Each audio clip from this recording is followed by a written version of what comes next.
The alarm screamed through the underground control room, red warning lights flashing like a nightmare. In seconds, every single nuclear missile on the base went dead. 10 warheads, each capable of destroying entire cities, shut down at once. Captain Robert Salas froze at the sight of the board. Green lights meant control. Red meant danger. But tonight, there were no greens left. The phone rang. A guard's voice cracked on the other end. "Sir, it's outside. There's something glowing over the fence. It's huge, just hanging there, watching us." The men exchanged nervous looks. This was Malmstrom Air Force Base in Montana, one of the most secure places in the world. Yet their weapons had been disabled, and something unknown was hovering outside. The ground trembled with a low hum that seemed to pulse through the walls. One man whispered, "How did it shut them down?" Another muttered, "What is it waiting for?" Before Salas could answer, the phone went dead. Static swallowed the line. Above them, soldiers on the surface were cut off, standing face to face with the glowing craft. The night had begun quietly. Montana's skies stretched wide, clear, and endless. The base was buried deep underground, surrounded by open fields. Nothing ever happened here, except in the past week farmers had whispered of strange lights in the sky, glowing discs that moved without sound. Even the local paper joked about Montana's UFOs. The military dismissed it as nonsense. But the security guards weren't laughing tonight. Above ground, their rifles shook as they pointed them at a disc-shaped object glowing white and red. It drifted silently over the fence, bathing the ground in strange light. One soldier muttered, "It's not from here." Down below, technicians struggled at the controls. They tried everything, resetting switches, checking circuits, rebooting systems, but nothing worked. It was as though the missiles weren't broken at all. They were being held down, locked by something far beyond human technology. Then, in a blink, the craft shot upward into the stars with impossible speed. Relief swept through the control room, but it was short-lived. A call came from another post, miles away. "We've got it too, sir. Another one, right above us." Salas's heart sank. This wasn't just one ship. They were surrounded. The men waited, powerless, as the night dragged on. The sky above the base lit with strange orbs moving in silent formation. Their deadliest weapons sat useless in their silos. For the first time in their careers, the soldiers realized they were not in control. Something else was. By dawn, the lights were gone, and the missiles flickered back online. No damage, no signs of tampering. It was as if nothing had happened. Yet the men knew better. They had seen it. They had felt it. And no one could explain how the most secure weapons on Earth had been shut down in seconds. They thought the nightmare was over. But that night, the dogs began barking wildly. Cameras fizzled with static. And one lone soldier at the perimeter looked up and gasped. A massive shadow blotted out the stars above him. Not just a light this time, a craft, silent, enormous, descending lower and lower toward the ground. He reached for his radio, but it only hissed with static. The low hum returned, vibrating in his chest. The air grew heavy, the light blinding. His rifle slipped from his hands as the shadow consumed him. And then, everything went white. The soldier's scream was swallowed by static. His voice never reached the men underground. All they heard through the intercom was a burst of distortion and then silence. The last thing anyone saw was his rifle clattering onto the frozen dirt before the blinding white beam consumed him completely. In the underground control room, Captain Robert Salas gripped the dead phone, his knuckles white. His men looked to him for orders, but for the first time in his career, he had nothing to give. 10 nuclear warheads had been disabled, a soldier had just vanished, and something unearthly was pressing on the very roof above their heads. Then came the hum. It was low at first, almost like a generator, but it grew louder and deeper, rattling the walls and sending dust down from the ceiling. It vibrated in their bones. Men covered their ears, but the sound was not coming through air. It was inside their bodies, as if their very blood had picked up the frequency. Someone shouted, "Make it stop!" But no one could. The captain ordered Lieutenant Harris to check the surface. Harris swallowed hard, strapped on his sidearm, and disappeared up the stairwell. Every clang of his boots echoed like gunfire in the bunker. The men below listened until the metallic thud of the hatch unlocking made their stomachs twist. There was silence, Then Harris's voice crackled faintly through the intercom. "Sir, he's gone. His gear is here, but there's no body. The dirt burned, like something scorched it. I've never seen anything like it." The men exchanged horrified glances. Soldiers don't just vanish. The military runs on order, predictability, control. But tonight, all of that was gone. Suddenly, Harris gasped. His voice trembled, breaking into static. "Wait, something's here. It's—" His words dissolved into white noise. The men below shouted his name, but the line was dead. Above ground, Harris stumbled back as the massive craft loomed overhead. It wasn't metallic. It looked smooth, alive, like liquid glass bending light across its surface.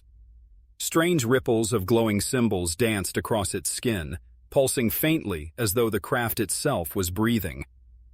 He raised his pistol with shaking hands, but before he could aim, a smaller orb detached from beneath the ship and hovered in front of him.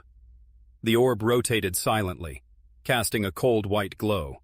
The air grew heavy, thick like syrup, each breath harder than the last. Harris's skin prickled with static. His flashlight flickered, then died. He whispered, "What do you want?" His words trembled into the night. The orb answered with a flash so bright it erased the world. His scream echoed down the stairwell but cut off mid-breath. Back underground, the men clutched their ears. The lights above flickered violently and then went out completely. Emergency bulbs glowed faint red, casting long shadows across the concrete. In the eerie half-light, faces looked gaunt, ghostly, terrified. Salas slammed his fist on the console. "Seal the hatch! No one goes up there! That's an order!" Two soldiers bolted for the stairwell, spinning the heavy wheel that locked the steel blast door. Metal groaned as the hatch sealed, but the vibration from above didn't stop. If anything, it grew stronger, like the thing outside was pressing down harder now, testing the barrier. The captain forced calm into his voice. "Stay focused. We hold here until sunrise. Whatever it is, it can't get in." But even he didn't believe his own words. Hours dragged by.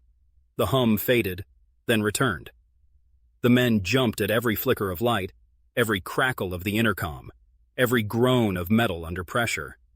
Some prayed under their breath. Others scribbled notes into logbooks as if writing would keep them sane. Then something new happened. The temperature dropped suddenly, a cold so sharp it burned their skin. Their breaths fogged in the dim red light. One man touched the wall and yanked his hand back. Frost had formed on the concrete. "How the hell is this possible?" he whispered. The hum returned, this time higher pitched, like glass singing. Then the intercom, long dead, crackled to life. At first it was only static, but soon a voice emerged. It was Harris. "Help me!" The room froze. The men stared at the speaker, their faces pale. Harris's voice was distorted, broken, as if coming from miles away, or through water. "Help me. It's dark. I can't see." Salas leaned into the microphone. "Harris, where are you? Can you hear me?" For a long moment there was only silence. Then came the whisper, "They're here." The intercom went dead. Panic swept through the men. One soldier broke down, shouting that they were all going to die. Another pulled his sidearm and aimed it at the blast door, as if expecting it to burst open any second. Salas wrestled the gun away, his own heart hammering. "Stay calm," he barked. But calm was impossible now. Suddenly, the floor shook with such force that dust fell like rain. The red emergency lights flickered and died. Darkness swallowed the bunker. And then came the sound of metal bending, slow, tortured, impossible. The blast door was being forced open. The men pointed their flashlights toward the stairwell. Beams cut through dust and frost, catching the glint of something dripping from the ceiling. Thin, glowing strands of liquid light, like spider silk, sliding down the concrete. Walls. One soldier whispered, "Oh my God, it's inside." The hum grew so loud it made their teeth ache. The flashlights flickered and one by one blinked out. The last thing the men saw before total blackness was the blast door bowing inward, as if something colossal was pushing through from the other side. And then, the bunker went silent. The steel blast door groaned, warping like clay under impossible force. Soldiers braced against it, but every shove was pointless. The air filled with an electrical charge, burning their throats as they gasped. Then, without warning, silence fell. The humming stopped. The bending ceased. For a long moment, the only sound was the ragged breathing of men who knew they were already broken. Slowly, flashlights swept across the stairwell, catching Frost still hanging in the air like a frozen mist. Nothing moved. Captain Salas, voice unsteady but firm, whispered, "Hold your positions. Don't lose control." But control had already slipped away. The youngest soldier, Private Andrews, suddenly dropped his rifle, clutching his head with both hands. "They're in my mind!" he screamed. His body shook violently as though invisible hands were pulling him apart. Two men grabbed him, trying to hold him down, but Andrews's eyes rolled back and a stream of words poured from his mouth, words in no language any of them had ever heard. His voice shifted in pitch, breaking into something alien, layered, as if more than one entity was speaking through him. And then, just as suddenly, he collapsed. His chest no longer moved. His eyes, wide open, reflected the dim red light. The bunker fell into suffocating silence again. No one dared touch him. The captain finally whispered, "Leave him. We can't." His words trailed off. He couldn't finish the order. Before anyone could react, the lights in the control room flared back to life. Green and red indicators on the missile consoles blinked on, one by one. Systems they had been locked out of for hours now flickered alive. But instead of reassurance, the sight filled them with horror. The screens were not displaying standard codes. They showed symbols, glowing shapes eerily similar to those that had rippled across the skin of the UFO, one by O. Ni, the consoles scrolled the same three words in bright green letters, "We see you." The men backed away from the panels as though the machines themselves were possessed. Salas grabbed a logbook and scribbled furiously, forcing himself to record the event. His hand shook, but his training demanded proof. Evidence. Something that would survive even if they did not.